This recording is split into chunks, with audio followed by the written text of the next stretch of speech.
In 2013, a 26-year-old entrepreneur from Perth, Australia, launched a simple online design tool. That platform would soon challenge Adobe's dominance, raise hundreds of millions in venture capital, eventually achieving a $40 billion valuation, and grow to serve over 125 million users, all without a traditional sales team. This is the story of Canva, the graphic design startup that went from a modest idea to a global SaaS powerhouse. Melanie Perkins grew up in Perth and always had a creative streak. While studying at university, she taught classmates how to use design tools like Photoshop and InDesign. But they were clunky and hard to learn. Even simple tasks could take hours. She started asking, why isn't there a simpler way to design, something anyone can use? At 19, she and her boyfriend, Cliff Obrecht, launched their first startup, Fusion Books. It let schools design yearbooks online with drag and drop tools. At first, it was just a side project run from their living room, but it quickly grew. They signed up schools across Australia and later expanded to New Zealand and France. That early success gave them real validation. People didn't just want simpler design, they needed it. Melanie started thinking bigger, a tool that anyone in the world could use to design anything. She wrote an 80-page business plan. It was ambitious, detailed, and driven by one goal: make design easy for everyone. But turning that dream into a global company was far from easy. Between 2010 and 2012, Melanie pitched to over 100 investors and got turned down by nearly all of them. Some didn't understand the market, others didn't believe two young Aussies with no Silicon Valley experience could take on Adobe. One VC even told her to find a male CEO if she wanted funding. Still, she kept going.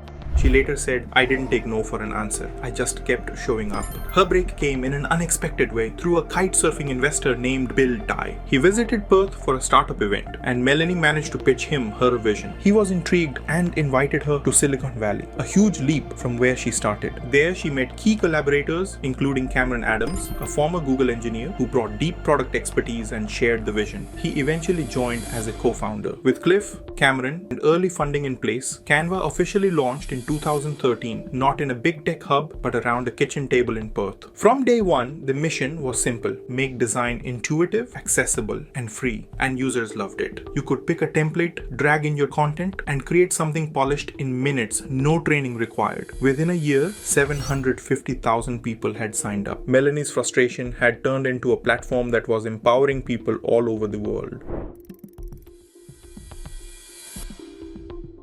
After launch, Canva didn't just grow, it took off. And it wasn't because of a massive ad budget or a fancy sales team. It grew because people loved using it and told others. This is called product-led growth. The product does the marketing. Canva's free version was so useful, so simple that users naturally shared it with friends, co-workers, and family. By 2016, Canva had over 10 million users without spending much at all on marketing. But they didn't stop there. The team used smart tactics to fuel growth. One of the biggest was SEO and templates. They created thousands of design templates for resumes, posters, Instagram posts, business cards, and made sure those pages ranked on Google. So when someone searched free poster maker, Canva often popped up first. That brought in millions of people who just needed a quick design and stayed. The second lever was virality. Every time someone used Canva to make a design and shared it on Instagram, in a presentation, or at work, others saw it and asked, hey, what did you use to make that? This word of mouth loop spread the brand fast. They also added referral programs, so users could invite friends and earn credits for premium features. It worked. Users were now actively helping Canva grow. But growth wasn't just about getting new users. It was also about keeping them around. So Canva kept expanding the product. They launched Canva for Work to help teams collaborate. Then came Canva for Education and Canva for nonprofits, making the tool free for teachers, students, and charities. Suddenly, Canva wasn't just for individuals. It was powering classrooms, companies, and entire communities. They also localized the platform into over 100 languages, which made it easy to use in almost every country on earth. Then came physical products like Canva Print. Users could design something online and have it printed and shipped to their door, from business cards to t-shirts. And when video content exploded, Canva added a drag and drop video editor, just as simple as the rest of the platform. More recently, Canva jumped into AI tools like Magic Write, which which helps generate text, and Magic Edit, which lets you tweak images with a click. But they stayed true to their core mission: keep it simple, even with powerful new features. All of this added up to a powerful flywheel. A free, easy product, more users, more sharing, more growth, more revenue, a better product, repeat. By mid-2023, Canva had 125 million monthly users and over $1 billion in annual revenue, all by focusing on one thing: making design easy, fun, and accessible.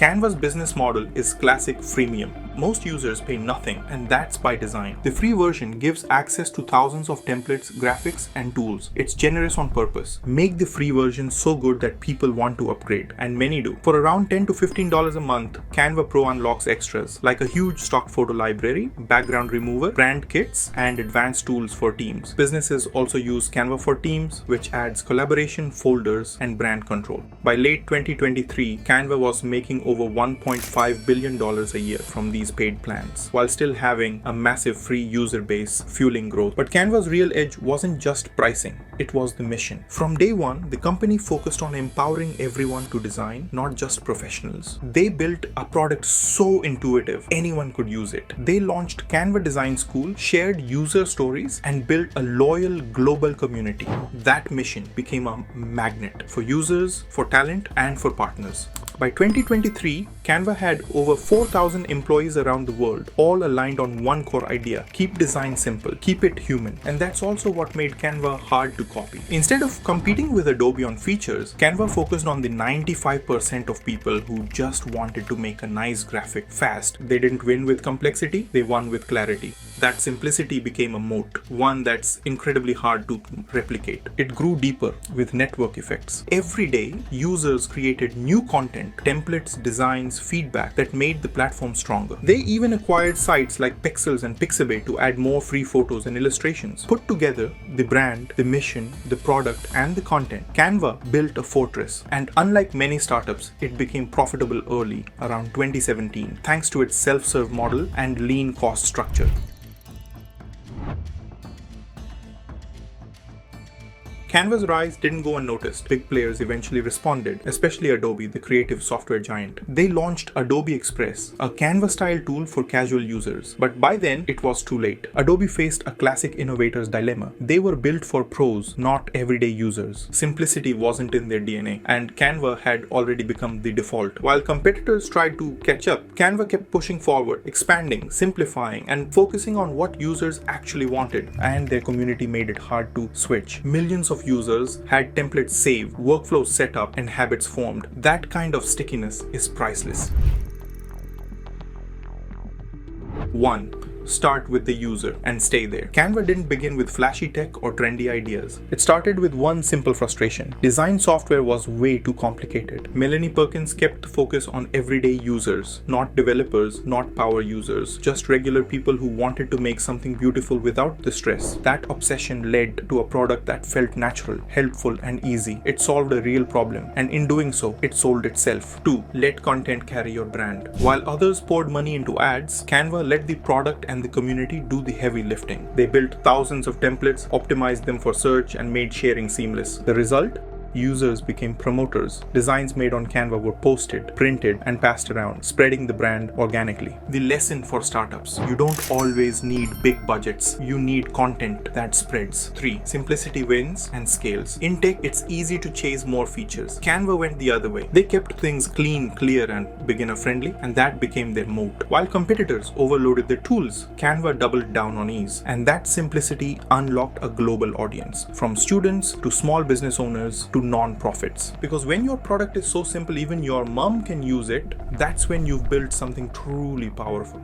Canva didn't just build a better tool, they built a more inclusive one. They proved that if you focus on real people, not just power users, you can build something that reaches millions, maybe even billions. So if you're building something today, ask yourself, is it so simple my mom could use it? Because that's the kind of product that wins. If stories like this help you think deeper about growth, market fit, and strategy, hit like, subscribe to Media Mates, and share it with a friend. We don't just tell stories, we break down what actually works. Thanks for watching.